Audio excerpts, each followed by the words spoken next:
Hello students,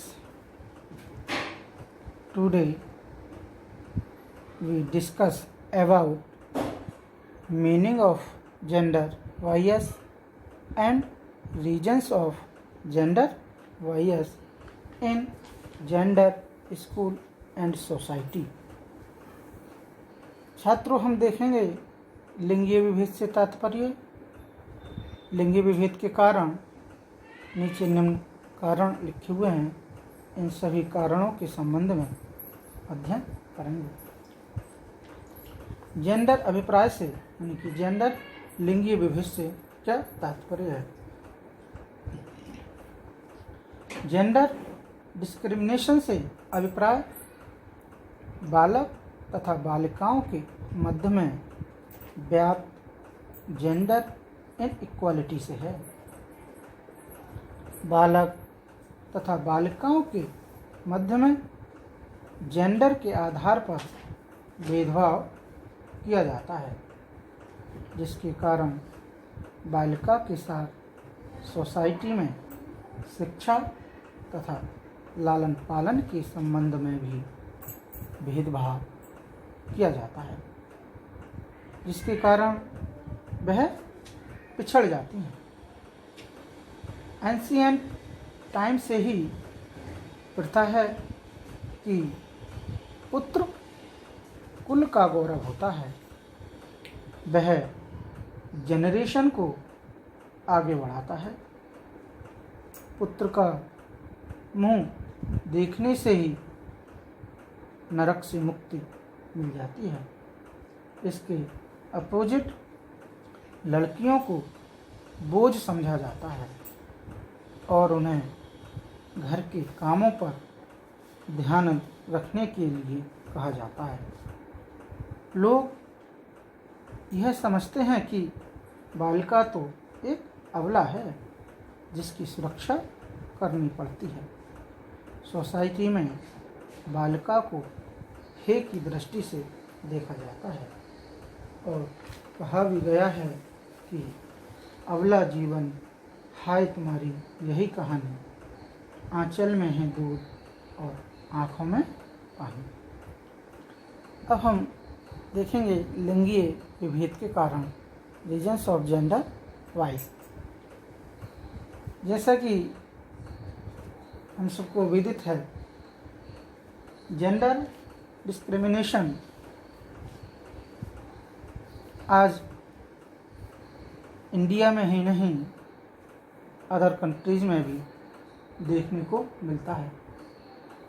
इसके कई प्रकार के कारण हो सकते हैं, जैसे जातिगत विभेद, कास्ट डिस्क्रिमिनेशन, प्रजातीय विभेद, रेशियल डिस्क्रिमिनेशन, लिंगीय विभेद, जेंडर डिस्क्रिमिनेशन और रंगत विभेद, कलर डिस्क्रिमिनेशन, सांस्कृतिक विभेद, कल्चरल डिस्क्रिमिनेशन एंड आर्थिक विभेद, इकोनॉमिक डिस्क्रिमिनेशन।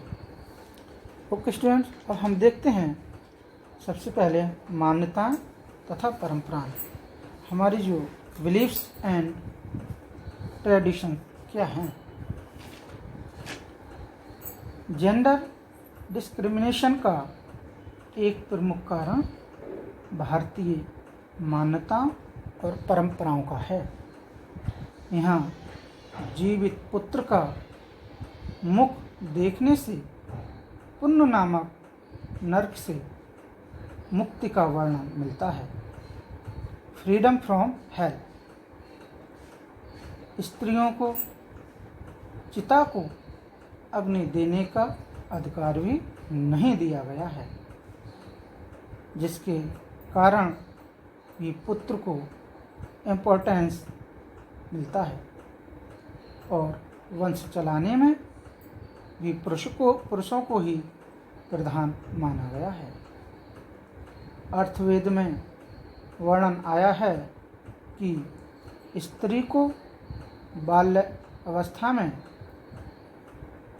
यानी कि चाइल्डहुड में पिता के अधीन अंडर द फादर और युवा अवस्था में अंडर द हस्बैंड पति के अधीन और ओल्ड एज में पुत्र के अधीन रहना चाहिए।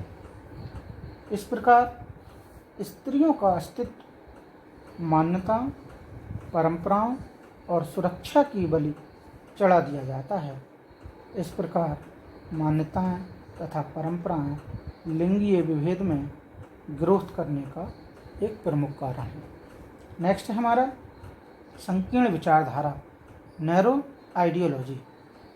ये नैरो आइडियोलॉजी भी बालक और बालिका में भेद का एक प्रमुख कारण है। लोगों की संकीर्ण मानसिकता, नैरो माइंड, लड़के माता पिता के बुढ़ापे का सहारा बनेंगे, वंश चलाएंगे, उन्हें पढ़ा लिखा कर घर की उन्नति होगी। वहीं लड़की के पैदा होने पर शोक का माहौल होता है, एन एटमॉस्फियर ऑफ मॉर्निंग, शोक का माहौल, क्योंकि उनके लिए दहेज देना होगा। प्रेजेंट टाइम में बालिकाओं ने उस नैरो थिंकिंग और मिथकों को तोड़ने का कार्य किया है। ओके, नेक्स्ट है हमारा जागरूकता का अभाव, लैक ऑफ अवेयरनेस। ये लैक ऑफ अवेयरनेस के कारण भी जेंडर डिस्क्रिमिनेशन उपजता है या बढ़ता है। सोसाइटी में अभी भी लैंगिक मुद्दों पर जागरूकता की कमी है, जिसके कारण बालक बालिकाओं की देखरेख, एजुकेशन या शिक्षा तथा पोषण आदि स्तरों पर भेदभाव किया जाता है। वहीं जागरूक अवेयरनेस सोसाइटी में बेटा बेटी एक समान के मंत्र का फॉलो करते हैं। बेटियों का पालन पोषण और शिक्षा दीक्षा स्त्रियों की भांति प्रदान की जाती है। Gender discrimination, the development of girls is not properly managed. लैंगिक भेदभाव के कारण बालिकाओं के विकास का उचित प्रबंध नहीं किया जाता है, अतः बालकों को बालिकाओं की अपेक्षा अधिक महत्व प्रदान किया जाता है। नेक्स्ट है हमारा अशिक्षा, इलिटरेसी।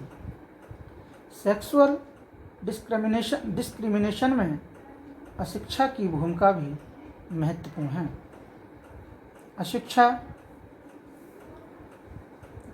अशिक्षित व्यक्ति, अनएजुकेटेड पर्सन, परिवारों में तथा समाजों में चले आ रहे मिथकों और अंधविश्वासों पर ही लोग कायम रहते हैं तथा बिना सोचे समझे उनका पालन करते हैं। परिणामतः लड़के का महत्व लड़की की अपेक्षा सर्वोपरि मानते हैं, मोस्ट ऑफ इम्पोर्टेंट मानते हैं। सभी सुविधाओं पर प्रथम अधिकार बालकों को प्रदान किया जाता है। Okay students, thank you.